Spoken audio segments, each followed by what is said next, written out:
I honestly don't even know where to begin. But I've got to get this out of my head, because the longer it sits there, the more it feels like reality's slipping through my fingers. I've been up since about 3 in the morning, just looping the whole thing in my mind, swinging between wanting to scream and wishing I could just vanish for a while. My name's Emily. Hi. I've been married to Collins for 3 years now.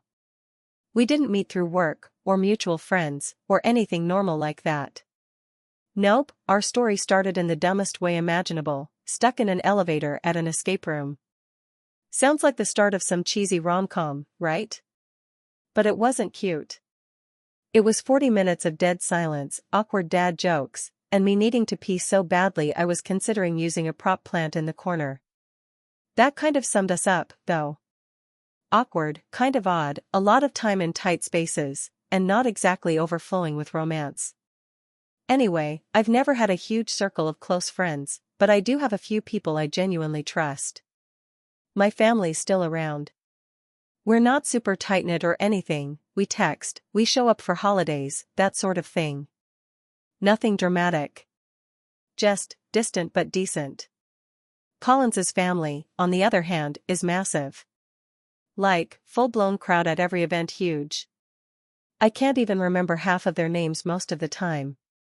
And there's this ongoing thing, meant to be funny, where people crack jokes about me being the outsider, or the serious one, or, my personal favorite, the one who always has opinions. At first, I brushed it off. I mean, families tease, right?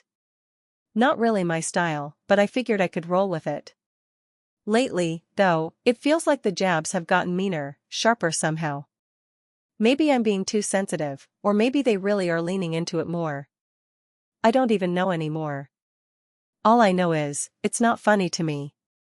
If it ever was. So, fast forward to the big event. Chloe, Collins's cousin, is expecting her first baby. The baby shower's being held at his mom's place. I don't know if you've ever been to one of these things, but it's not all baby games and pink decorations. It's mostly folks crowding into the kitchen, overeating cheese, and pretending to care about which diaper brand is best. Collins and I show up together, and right away, I can feel it, this thick, uncomfortable energy in the air. People are talking loud, but they're also kind of watching me, like I missed a punchline everyone else got. It's that weird vibe where you suddenly feel like the only person who didn't get the memo.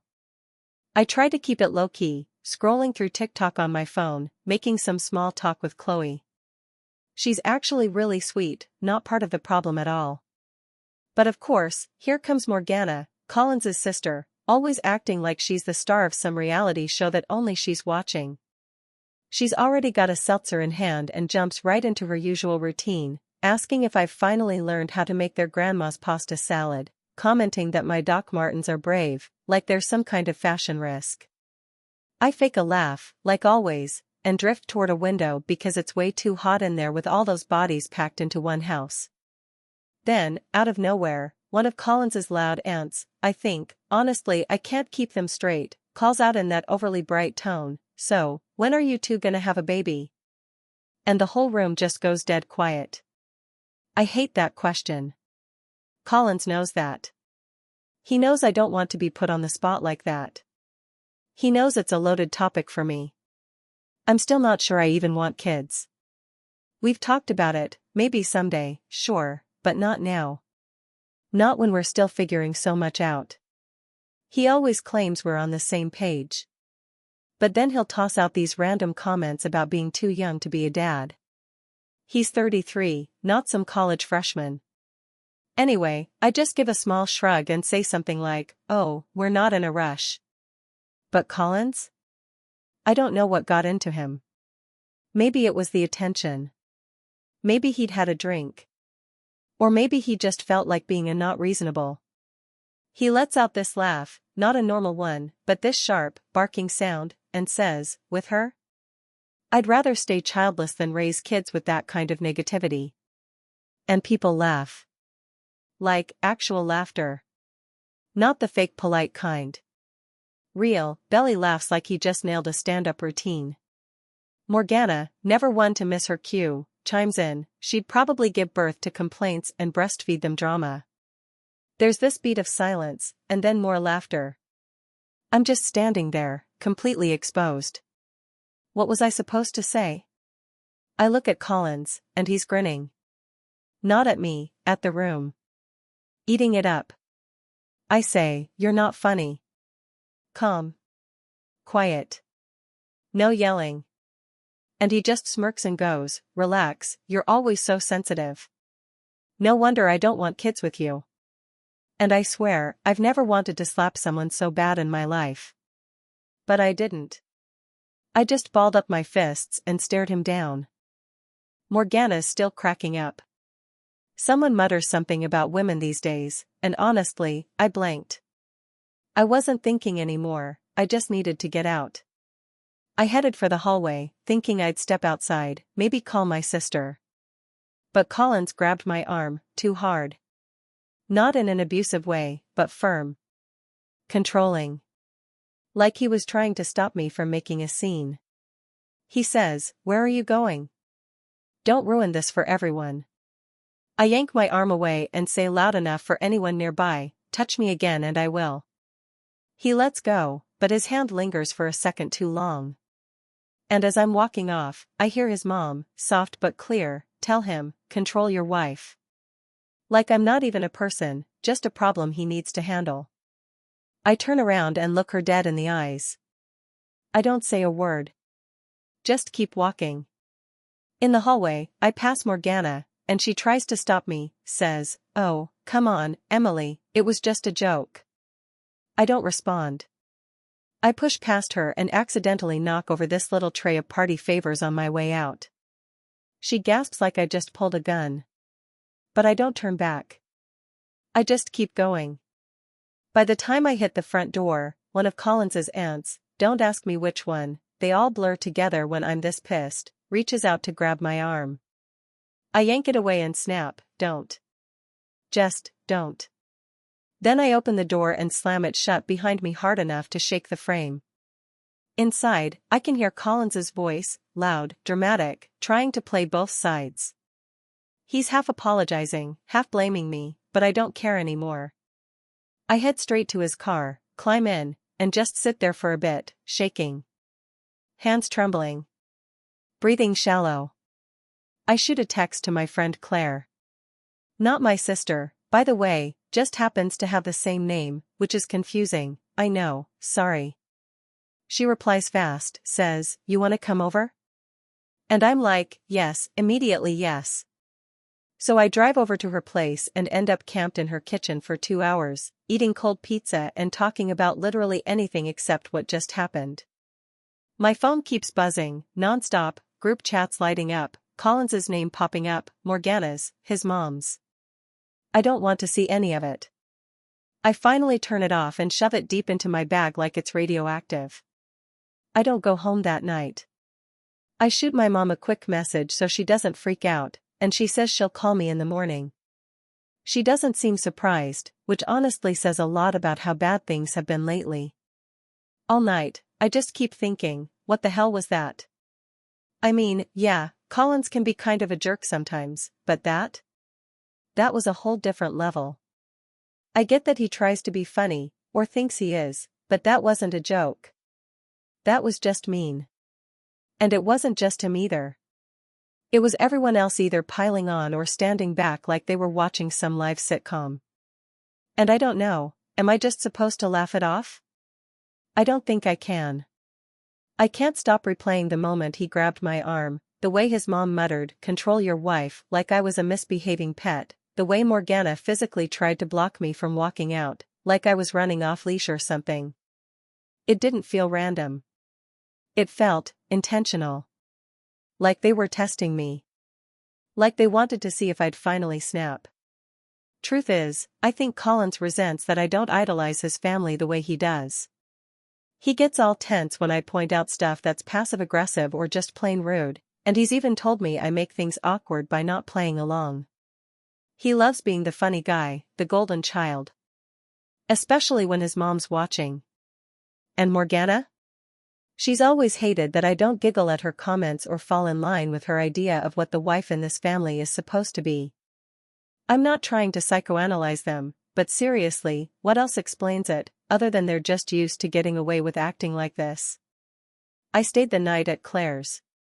When I woke up, I had something like 30 unread messages just from the family group chat alone. Collins had called me, didn't pick up. His mom apparently texted my mom, which is how I know she's deeply disappointed in me for causing a scene. But no one seems even slightly bothered that her son straight up humiliated me in front of a room full of people. I don't think they even see it as a problem. I think they expect me to just brush it off, play nice. Because that's what a good wife is supposed to do, right? Well, I haven't decided my next move yet, but I do know this: I'm not letting them treat me like this and just walking it off. I'm not the one who should be apologizing here. And I'm officially done pretending this kind of behavior is normal. So yeah. That's where I'm at. Still mad. Still not home. And Collins? He's gonna have to figure out his own way back from his mom's house, because I'm not coming to get him. I don't even care if he has to hitchhike or call an Uber. Anyway, if you've stuck with me this far, thanks. Honestly, I wasn't even planning to write this update yet. I thought maybe I'd wait until I knew what I was actually gonna do next. But if I don't get this out now, I'm going to lose my mind. So here I am again. Apparently, my life is now just one long stream of awkward family drama and chaotic group chats. If you missed what happened, scroll back to the baby shower recap. Spoiler, it was a mess. After all that, I crashed at Claire's place. She didn't ask a bunch of questions. Just handed me some sweats, pointed me toward the freezer, and let me decompress. I didn't even check my phone that night, except to text my mom. I figured there'd be a couple missed calls from Collins, maybe a passive-aggressive text or two. But what I woke up to? A full-blown digital meltdown. Before I even opened my eyes, my phone was lighting up like a Christmas tree. Group chat after group chat. Collins's icon, Morgana's name, his mom, even Chloe. I hadn't even brushed my teeth yet and already felt like I'd walked into a boardroom where everyone's mad at me, but nobody's saying why. I opened the family chat. They call it Fam Jam. Which, for the record, makes my skin crawl every time I see it. And yeah, it's basically just a roast session.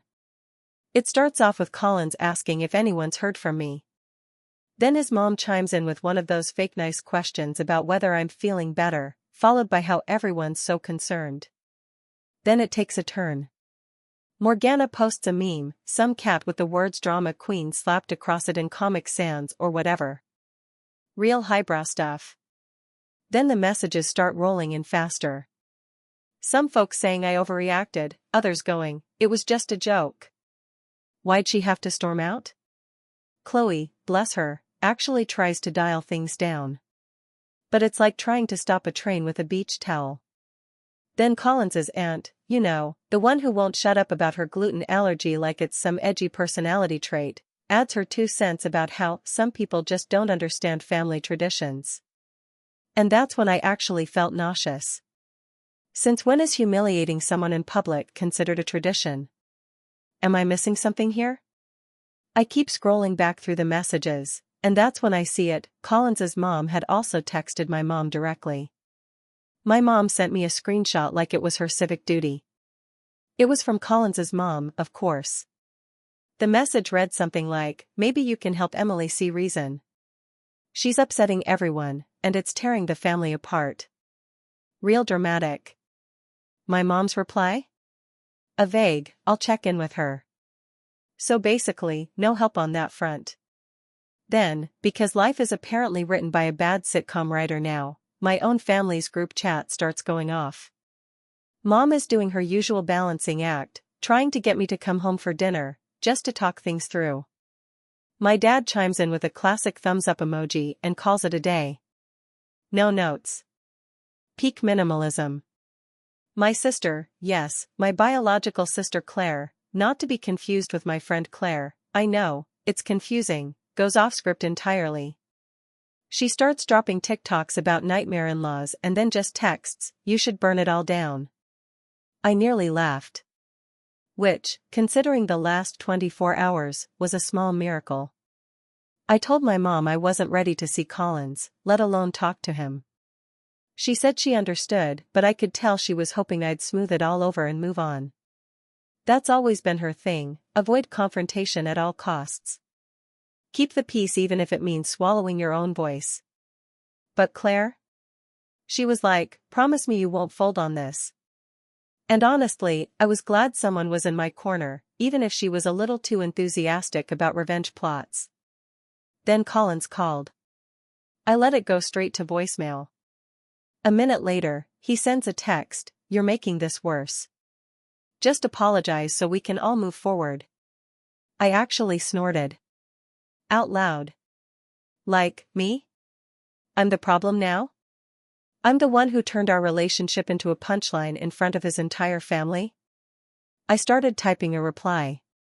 Then deleted it. Then did it again. I couldn't figure out how to say what I wanted without it sounding like I was stooping to their level. And honestly, what do I even want from him at this point? A genuine apology? For him to finally get it?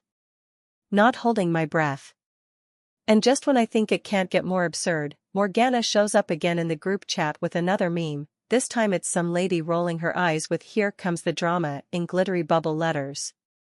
I wanted to hurl my phone into the sun. Instead, I muted the whole thread and took a walk around Claire's block.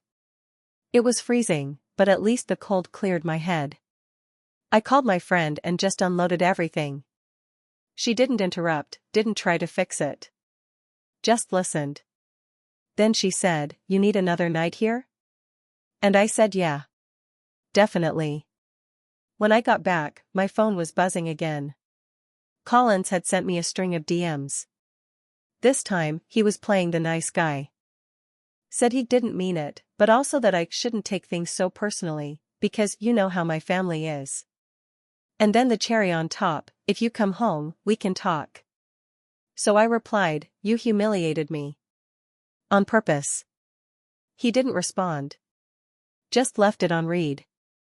And then, because Morgana's commitment to being the worst is apparently unwavering, she screenshots our private message and posts it in the family group chat. Along with the comment, "Wow, someone's off their meds." I'm not even on medication. But that's not even the point. Chloe texted me the screenshot before I even saw it in the chat. Her message just said, "This is so wrong. I'm sorry." And for a moment, all I saw was red.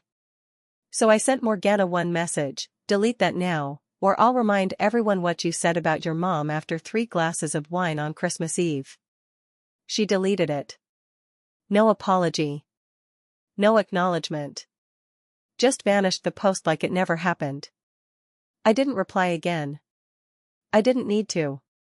She got the message. Later, Collins's mom called me. I didn't answer. She left a voicemail saying I needed to stop causing drama and that this isn't how our family solves problems. I didn't even bother listening to the rest. Whatever it was, I wasn't interested. I was tired of being quiet. So I finally posted something in the family chat. I'm not here to be your punching bag. I'm not the family entertainment, and I'm done pretending this is normal. If anyone wants to have an actual adult conversation with me, I'm here. If not, don't contact me. I read it twice, then hit send before I could talk myself out of it. Silence. 5 minutes of total silence. Then one of Collins's aunts, always the spokesperson for bad opinions, responded, "This is exactly what I meant about outsiders not fitting in." I left it there. You can't reason with someone who thinks cruelty is a personality trait. Later that night, Collins showed up at Claire's apartment. I don't even know how he found the place, probably tracked me through Find My iPhone. Yeah, I forgot to turn it off. That's on me. Claire opened the door and didn't move an inch. Arms crossed. Collins gave her the whole sad puppy routine, said, "Can we just talk?" I stood behind her and said, "Not here." He goes, "You can't avoid me forever." I said, watch me. Then he tried to take a step forward, and Claire stepped in his way. Like a bouncer at a dive bar. He raised his voice, said I was making things worse.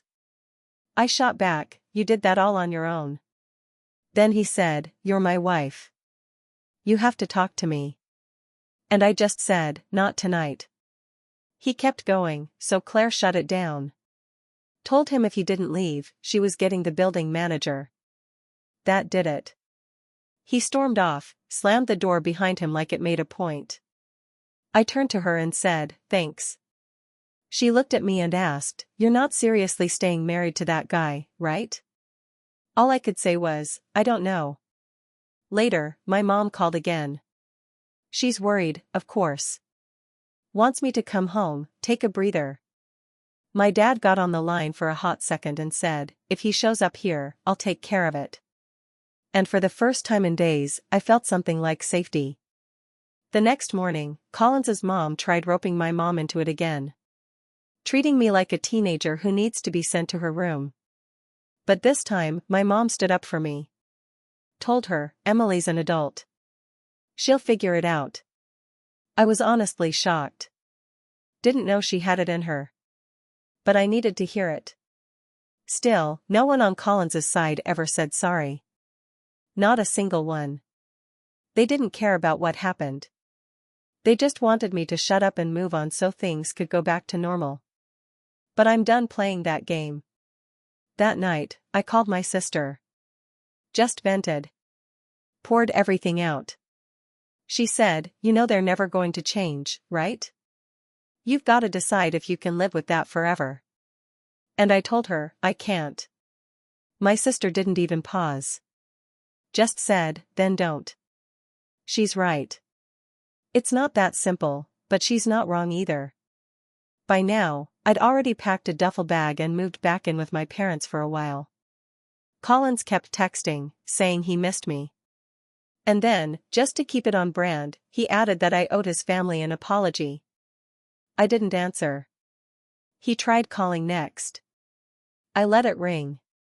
Then came the email, he just wanted to go back to normal, he said. I didn't even open it all the way. Just deleted it. I wasn't in the mood for fake sincerity. I've been turning it over in my mind ever since. Trying to figure out what makes Collins act like this. Is it his upbringing? Is it me? Is it just the way his family operates? I don't think he hates me. I think he's terrified of not fitting in with them. Scared they'll think he's soft or whipped if he doesn't keep me in line. He once told me his mom gives him a hard time when he lets things slide. So I guess putting me in my place wins him points with her. How messed up is that? And now, I'm noticing things I didn't really see before, or maybe just didn't want to admit. Like how his family always rallies around each other the moment they're challenged, circling the wagons whether someone's right or wrong. Or how Collins always has to be the guy making everyone laugh, even if it means throwing someone, usually me, under the bus. I guess part of me hoped he'd outgrow it. That eventually he'd stop needing their approval so badly. But now? I'm not so sure. I don't know exactly what my next move is. But I do know this, I'm not going back to how things were. I'm not stepping back into that house just to play the role of their emotional punching bag. And I'm sure as hell not apologizing for standing up for myself. If Collins wants to choose his family over me, then so be it. He can have them. I've got my own people, even if they're a little chaotic, sometimes brutally honest, and way too into sending me memes about revenge and healing crystals. So yeah, here's where I'm at right now, holed up in my parents' place. My mom keeps cooking like it's Thanksgiving, my sister's texting me inspirational girlboss memes at 2 a.m., and Collins keeps blowing up my phone from numbers I don't recognize. I don't know how this all ends. But I know I'm not backing down. Not this time. It's been a few days since I basically fell off the radar, at least as far as Collins's family is concerned. My mom's still fussing over me like I'm a teenager on break from college, constantly trying to feed me soup. My dad mostly stays out of it, except for this one moment where he mumbled, "You don't deserve that." And coming from him? That was basically an emotional monologue. My sister, of course, is absolutely thriving off the drama. But she's also texting me every day to make sure I'm not wavering. At one point I actually did start to doubt myself, wondered if I really had blown things out of proportion. Then I scrolled back through the family group chat. Saw the memes. The comments. The DMs. And yeah, no. I didn't overreact. I was too nice for too long. Then, like clockwork, Collins's mom texts me. She invites me to a family dinner, some chain restaurant they're all obsessed with. The one with the janky chairs and unlimited breadsticks that always causes a minor war. She says the dinner is meant to clear the air and move past this unfortunate drama. And I nearly laugh. Because of course. Invite me to a public place so I won't make a scene. Classic strategy. I show the text to my mom. She says maybe it's a chance for closure. My dad just shrugs and goes, do what you want. Just don't let them talk you into anything. So I spend the next 2 hours debating whether I should go. Part of me wants to ghost them forever. But then I remember Collins grabbing my arm like I was a runaway child, and his mom whispering, control your wife. And suddenly, I'm furious all over again. So I text my sister, want to come to a weird family dinner as my emotional support human? She sends back a skull emoji and hell yes. And that's it. We're going. We drive over together, her blasting angry pop anthems while I scroll through my notes app, rereading every point I've been bottling up for months. At one point I almost delete the whole thing, second-guessing myself, but Claire yanks the phone out of my hand and says, don't let them twist this around. You're not the villain. And she's right. We walk into the restaurant and the hostess gives us that look, the one that says, oh, you're with that group. The whole crew is already seated. Collins. His parents. Morgana, naturally. 2 aunts. An uncle. Even Chloe, who looks like she's about 2 seconds from teleporting out of her seat. Everyone's wearing their best fake smiles, like this is just a casual get-together and not some emotional hostage situation. Collins stands up like he's going to hug me. I give him a tight nod and sit down at the far end of the table. Claire slides in next to me, arms crossed, chin up, looking like a lawyer ready to pounce. The energy is suffocating. Like they're all waiting for me to crack first. The conversation starts off fake and forced. Collins's dad launches into some story about his car. Someone else mentions the weather. No one breathes a word about the baby shower, but it's hanging in the air like smoke. Morgana, who decided sunglasses indoors were a good idea, keeps whispering to her aunt and shooting glances at me. Then, after the drinks arrive, Collins's mom clears her throat like she's starting a sermon and says, I think we all know why we're here. I'd like for us to move forward. But that can't happen if people keep holding grudges. She looks at me. Then Collins. Then back at me again. It would be helpful, she says, if everyone could apologize for their part so we can put this behind us. I almost spit out my water. Collins jumps in like he's the voice of reason. We all said things.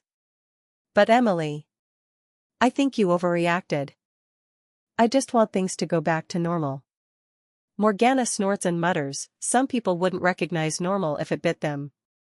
I glance over at Claire. She lifts one eyebrow and waits. She knows me. She knows I'm right at that edge between swallowing my pride and setting the whole damn table on fire. And I almost let it go. Almost.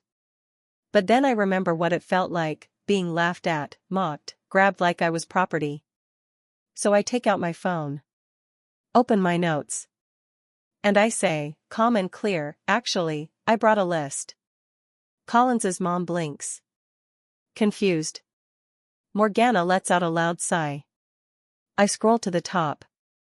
Starting from the very first time I met this family, here are a few of the things you've said to me, just so we're all clear on what qualifies as just a joke versus actual, targeted insults.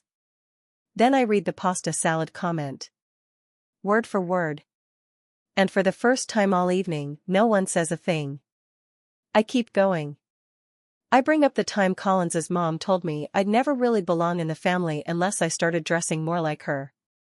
I mention the group chat memes, drama queen, here comes the crazy, and Collins's lovely little joke about not wanting kids with someone as negative as me. I don't raise my voice. I don't cry. I just read it all, line by line. The table goes dead quiet. No one says a word except one aunt, still sipping her wine like she's watching a soap opera. Then Collins tries to interrupt. He says, okay, but come on, you know we're just joking, right? We don't mean any of it. I look at him and say, you weren't joking with me. You were laughing at me. You turned me into your punchline and didn't care if it cut me open. Reagan groans, oh my God, are we really doing this right now? I say, yeah, Reagan. We are. Then I turn to Collins. You want to talk about what's normal? You told me last month you didn't want kids because you were afraid I'd turn them against you. You said you're not ready to be tied down, but you're just fine parading me around like some accessory for your family to laugh at. I'm done being your shield, I say. If you want to keep playing the golden boy, fine. Do it without me. Collins's face flushes deep red. He starts to speak, why are you saying all this here? And I hit back, because every time I try to say it in private, you wave it off. You make me feel crazy. So now you get to sit in it. In front of everyone. Just like you humiliated me. Reagan shoves her chair back and stands up. You don't get to come in here and play the victim, she snaps. Then stop acting like I'm the villain just because I don't laugh at your crappy jokes, I fire back. She starts circling the table like she's ready to throw down, but Claire's already on her feet, stepping between us like she's been waiting for this exact moment. Reagan mutters under her breath, crazy. Claire doesn't blink. Just says, calm as anything, sit down. That's when Collins's mom jumps in, voice sharp. This is enough. You're tearing this family apart. I don't even hesitate. No, I say, you are. You tear it apart every time you let disrespect slide and pretend it's love. You want respect? Try giving some. If you're waiting for me to apologize for walking out after being insulted in front of a room full of people, don't hold your breath. I'm not sorry for refusing to be treated like trash. Then I reach into my bag and pull out the envelope. Slide it across the table toward Collins. He stares at it like it's a foreign object. Divorce papers, I say. All I need is your signature. You could hear a pin drop. Reagan actually gasps, like we're in a movie. Collins's mom leans forward, voice hushed but urgent. Emily, you can't be serious. I'm done, I say. And I'm not changing my mind. Collins reaches for me as I stand up, but I shake him off, hard.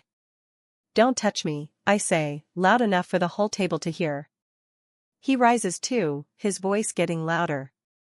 You're really throwing away our marriage over a few jokes. I look him dead in the eyes. No. I'm walking away because you don't respect me. And neither does your family. And I finally stopped thinking I deserved that. Reagan slams her hand down on the table. You're just jealous because you're not one of us. I laugh, thank God I'm not. Claire puts her hand on my shoulder. We don't even look back. We start walking out. Collins trails us into the lobby, still trying to salvage his image. Emily, come on. Let's talk. We can fix this. I stop and turn. You had every chance to fix it. You chose to perform instead. Now it's your turn to feel small. He keeps calling after me, you'll regret this, Emily. I don't respond. I don't turn around. Claire opens the door, and we step out into the cold night air together. I don't know exactly what's next, but I know this much, I'm not going back. They had every opportunity to treat me like a human being. They failed. Repeatedly. Now it's my turn to choose myself. I really thought after that dinner, it would be over. Like, I imagined some kind of slow fade to black, or even a dramatic explosion followed by silence. But of course, nothing's ever that simple when it comes to Collins's family. I waited a few days to write this part because honestly, every time I thought the dust had settled, someone popped up with a new passive-aggressive comment or cryptic message. So, here it is, the final chapter of the mess, or at least this version of it. The next morning, I wake up at my parents' place to a wall of missed calls: Collins, his mom, Reagan, shocker, and 3 numbers I don't even recognize. I walk into the kitchen, and my dad's already brewing coffee. He doesn't say much. Just grunts when he sees me. But it's the kind of grunt that says, "I've got your back." I scroll through the messages. They're all some variation of, "Please talk to me, you didn't have to do that," or "Let's be reasonable." I mute the whole thing. My mom asks if I'm okay. I say, "Just tired." She makes waffles. That's how she handles things. I planned on doing nothing that day. Rest. Recover. Be still. But Collins's mom had other ideas. She texted my mom again, claiming I was tearing the family apart. Said Collins was lost without me, like I'm his emotional support animal. She even asked if my mom could talk some sense into me. To her credit, my mom just replied, "Emily's an adult. She'll decide what she wants." And I could tell, she's done with this circus too. The next day, I started packing my stuff up from our place. I texted Collins, told him I'd be coming by with my dad to get my things. He said he'd stay out. Good, I replied. When we got there, nothing had been touched. My plants were bone dry. Mail was piled up like nobody cared. Half a pizza was congealing on the coffee table like some kind of monument to apathy. Classic Collins. I packed up my stuff without ceremony. My dad helped carry boxes. Neither of us said much, we didn't need to. The air said enough. When everything was loaded, I left the spare key on the kitchen counter, took one last look around, and slammed the door behind me. Later that night, Collins texted. "You could have at least said goodbye." I didn't answer. I kept waiting for him to go big, some dramatic gesture, a guilt trip, a public meltdown. But honestly, he just faded. A couple days passed, and nothing. Then his mom came through with a 3-page text. It was everything you'd expect. How I never understood family, how marriage means forgiveness, how I was tearing Collins apart. Like I hadn't been torn to pieces in front of half her relatives. I took a screenshot and sent it to my sister. She replied, "Frame it. Warning label for future women." At home, my own family had fully moved on. My dad told me I could stay as long as I needed. My mom was just thrilled I was actually eating her cooking for once. And my sister kept texting me links to apartments with notes like, "Cute kitchen, but haunted." The only real awkwardness came from mutual friends. One of Collins's old buddies texted me out of the blue. "Are you serious about this?" I said, "Yeah." He replied, "Wow. Didn't think you'd actually go through with it." Didn't know what to say to that, so I didn't. Left it on read. Another friend reached out like, "Wanna talk about it?" And I just said, "I'm good, thanks." Because people rarely want to talk. They want to pick sides. The apartment hunt? Brutal. I forgot how soul-crushing it is to scroll listings where every place is either laughably tiny, mysteriously overpriced, or smells like mildew and regret. I found one that looked decent, but there's a 2-week wait. So, for now, I'm still at my parents' place. My mom keeps asking if I want to invite anyone over for dinner. I think she's trying to make up for the last 10 years of skipped family meals. My dad fixed a leaky faucet yesterday and cracked a joke like, "Well, at least you're not married to the plumbing." A few days after the restaurant blow up, I get a text from Chloe. "Reagan is telling people you attacked her at dinner." I actually laughed out loud. "She wishes," I texted back. "I told her to grow up," Chloe said. "Thanks. You're the only one who seems sane." And I meant it. Then, exactly 1 week after the baby shower meltdown, I'm standing in a grocery store parking lot, helping my mom by running errands. I'm scrolling my phone when a text pops up from a random number. Please talk to me. I was just joking. Collins. I didn't even get angry. Just tired.